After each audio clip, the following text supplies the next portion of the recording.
he and I would just hit off immediately. He's an amazing guy, and amazing is a understatement. Okay, he's come a long way to get here. To talk about productivity, please put your hands together and welcome Mr. Sagar Amlani all the way from Gujarat, India. Round of applause for Sagar. Hello, Remy. How are you? I've never been better. And I've been looking forward to today for many, many months now, ever since I've been appointed as the resident host for today. And when I learned about what you've done and what you do, man, I was blown to pieces, man. So for those folks who don't know about you yet, tell us a little bit about yourself and what do you mean by productivity? We know productivity, but what's your definition for it? So Saga, take it away.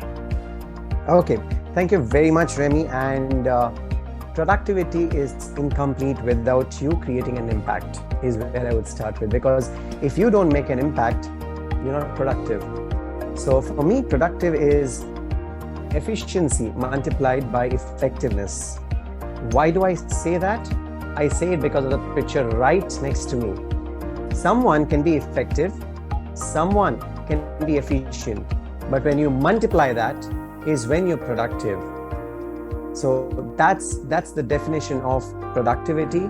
And productivity was for machines, which means if you see the person who is being productive in the picture is actually using a tool to be productive. Mm-hmm. Humans are not meant to be productive.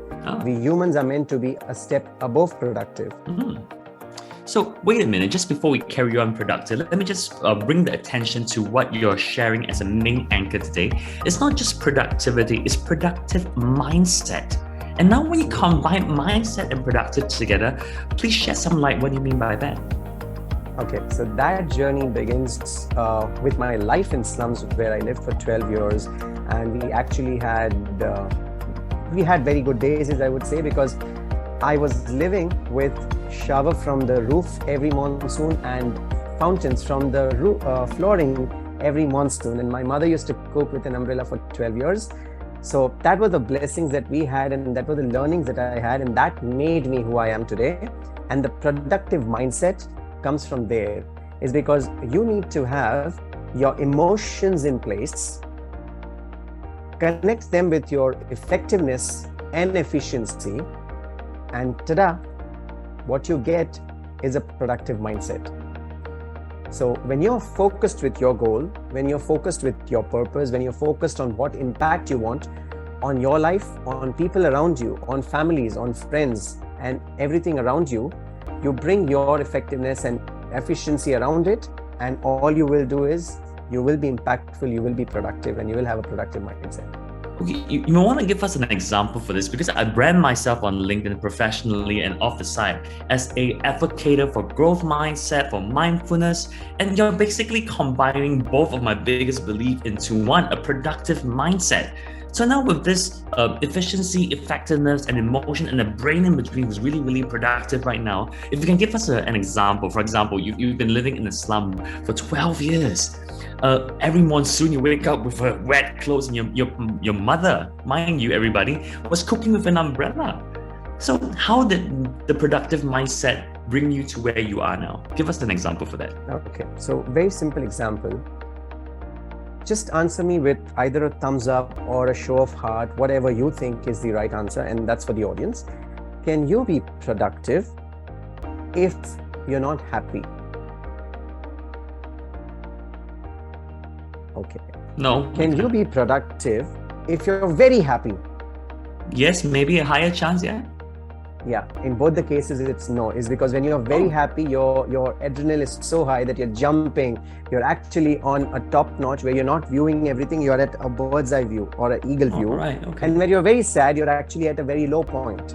So what we need is basically a productive mindset. And when I say productive mindset, for example, you have to choose between what your goal is and learn to say no. For example, you had an appointment with your wife. Let's say you gave your wife a date, that today we're going to go for a date, dinner date. Mm-hmm. And at the same time, your client that you're chasing out for 2 months gives you a call that, Remy, why don't we get on a Zoom and discuss the nitty-gritties of the thing, and let's get it on. Mm-hmm. What would you choose? Oh, tough one, huh, Saga? What will you choose? So this is where your productive mindset comes in play, is because what is your focused goal for that moment, for that life, for that piece of life that you're going to live now? Who is more important in that goal? If your goal is to make your wife happy, to be with her because you've been trying, because she's traveling, you're traveling, and that is a situation, you would choose that. Here, it's a play of emotional intelligence, mindfulness, but focused approach. Okay, this so is that's really... a very simple example. And if you want to complicate it, I would say that, let's say a businessman is driving. He's going to the airport to pick his wife up. Okay. He gets a phone call from his son that he has been hit on the road, met with a bike accident. As soon as he keeps the phone down, the boss calls him that you have to give a presentation to the client because I'm not able to, because my internet is gone. And the fourth, it happens that his battery runs off and he cannot call anyone. What would you do in that situation? What are you going to do? Sagar, this is some complicated situation right here. I mean, as a moral... This happens to all of us. Yeah, it does. In some of the other situations. So that's where productive mindset helps. And that is exactly where I have explained point by point 26 factors or 26 ways in the book, which tells you that how you can actually pay attention to detail, how you can save yourself from burnout, how you can delegate, how you want to tell our friends where can we get your book? Yeah, it's available on Amazon. Just type the key, the productive mindset, and it's available on Amazon in Kindle, but the hard copy is yet to be released.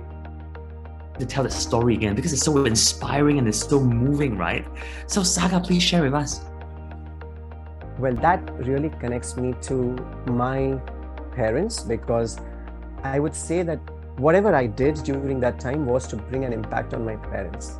Now, I saw my father struggling every time putting up bricks when the water used to log in the house. I saw my mother cooking with an umbrella. So I used to live in a slum, which can be described very, very simple. 4 brick walls and a roof on the top, and that roof is asbestos sheet and nothing else. So it's very simple and very easy way to describe a house. 4 walls and you have that. And what created that trigger, or rather impact? So let's talk about the impact, because we're talking about impact from you. So impact is actually an effect or an action that you take. So the impact happened when on 2005, July 26th, if I remember correctly, my house was flooded with water, approximately 6.57 feet. And in a slum, a house is not more than 8.5 feet. So the 1 feet of thing that was remaining was nothing but air. Everything else was in water. We had nothing else remaining. And today I'm laughing, but even that day I was not laughing. I was crying with my mother, and my mother said one sentence at the end of the 48 hours of flood. She said, "Nature has everything in abundance. Learn to channelize it. But remember, abundance is not greed." So that was the impact. That was a turning point in my life. And from there on, I started working as a bartender, litter picker, waiter, anything that could give me legit legal money earning source. I did that.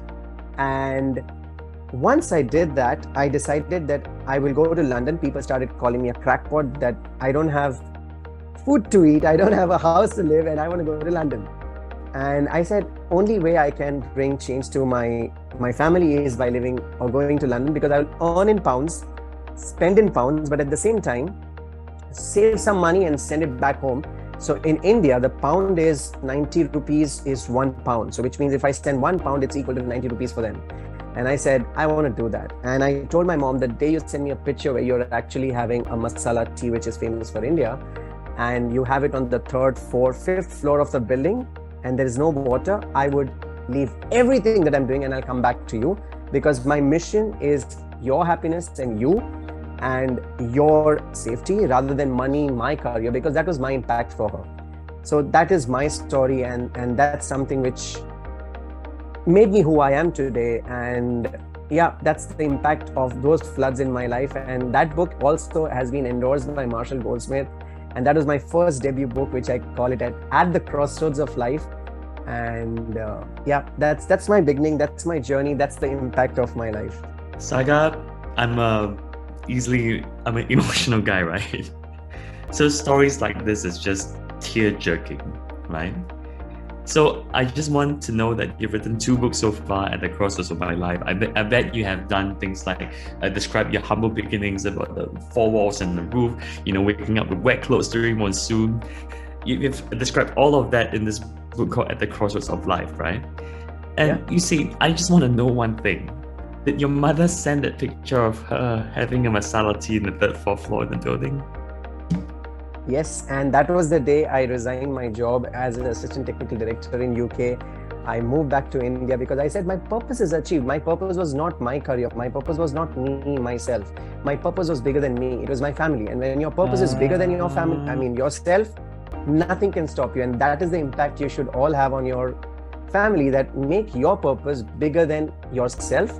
And after that, you don't need any motivation. It brings motivation from within. It's because you're fighting for someone else. Like Gil said, serve others.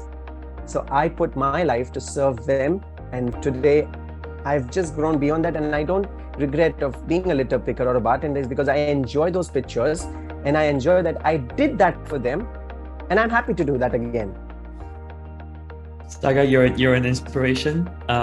We're gonna keep you for a little while longer for the Q&A session. But like all the other speakers, I'd like to invite you to just say one thing, just a takeaway, and wrap up your segment. So Sagar, please share with us if there's any words of wisdom or words of encouragement, just to wrap up your segment. Okay, so Sagar, take it away. I would just put it in 3 words for everyone to be impactful in any area of your life. Just use 3 words. Aim. We keep hearing that. Aim for success, aim for your dream, aim for your goal. But what does AIM stand for? Well, AIM is be aware, which is awareness, invest, and motivate yourself. And when you do these 3 things, when you aim correctly, nothing in this world will stop you. And ladies and gentlemen, there you have it. Last words of encouragement before we let the Saga take a break is aim, aware, be aware of the surroundings, be aware of yourself, be mindful and aware of yourself and the surroundings, invest in relationship building, invest in financially, invest in yourself for health, and motivate yourself just to bring yourself for greater heights. So ladies and gentlemen, I bring you Mr. Sagar Amlani. Round of applause for him, please. So thank you very much for having me on the show, and thank you very much for Irene and Tim for trusting in me.